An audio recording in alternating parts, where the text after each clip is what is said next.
Hello, dear listeners. My name is Kishore Ganesh, and this is episode 5 of the Vocal About Visuals podcast. In this episode, as promised, I'll be discussing and analyzing the first movie of the Conan universe, The Time Bomb Skyscraper, as part of a 3-parter mini event covering the first 3 Conan movies in the order of their release. And with that, let's dive into the movie.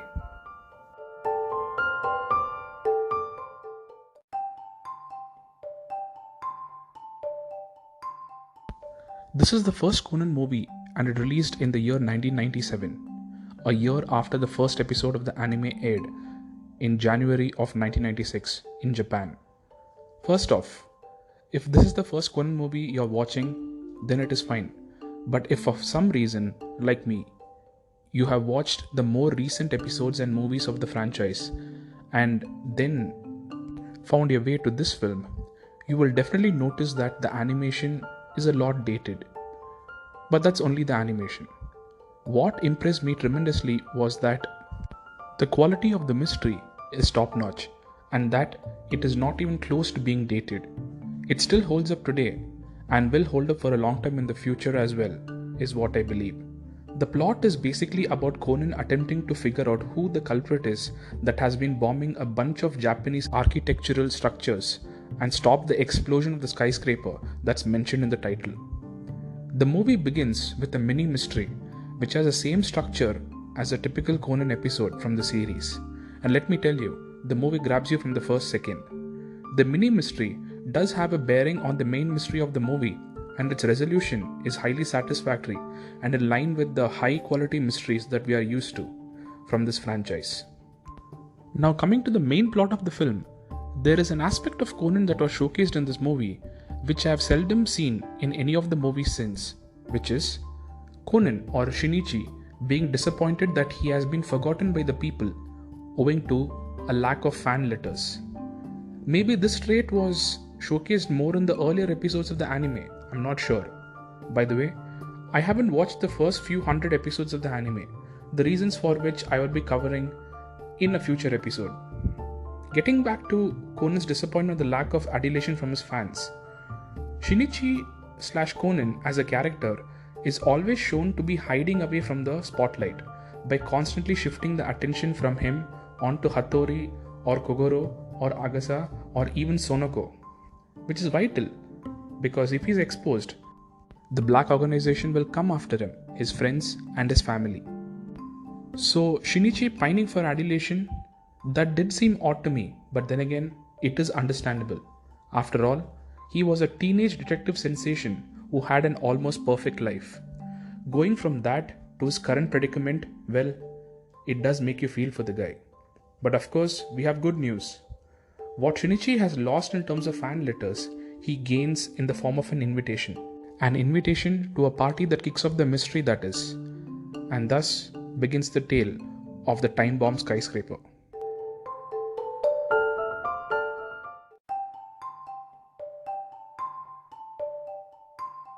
Now, there are a few interesting aspects of the film which are worth calling out and discussing. Firstly, the reason why Shinichi has to even deal with this case. It is thanks to one of his past cases that seems to have cast a long shadow that Shinichi winds up dealing with this mystery.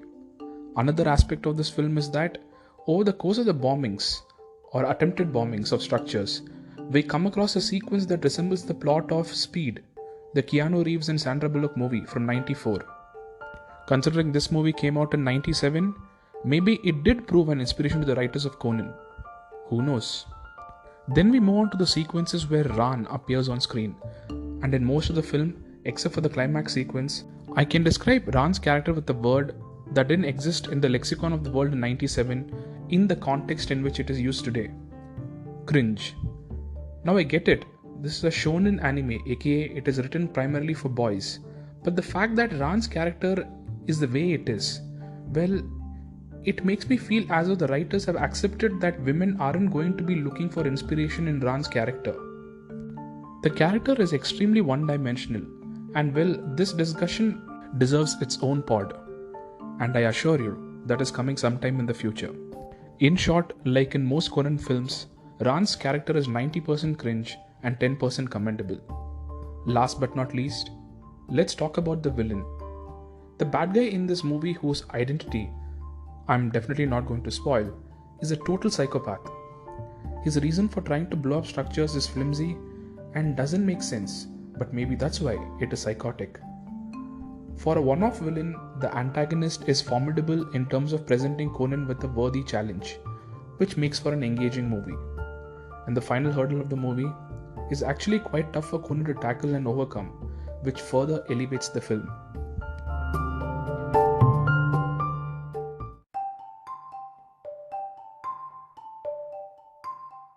On the whole, The Time Bomb Skyscraper is a worthy first film from the Conan stable. You can feel that the writers are getting their feet wet with this character and the universe, owing to which they have made a safe, competent and straightforward mystery, which at the same time is enjoyable and engaging.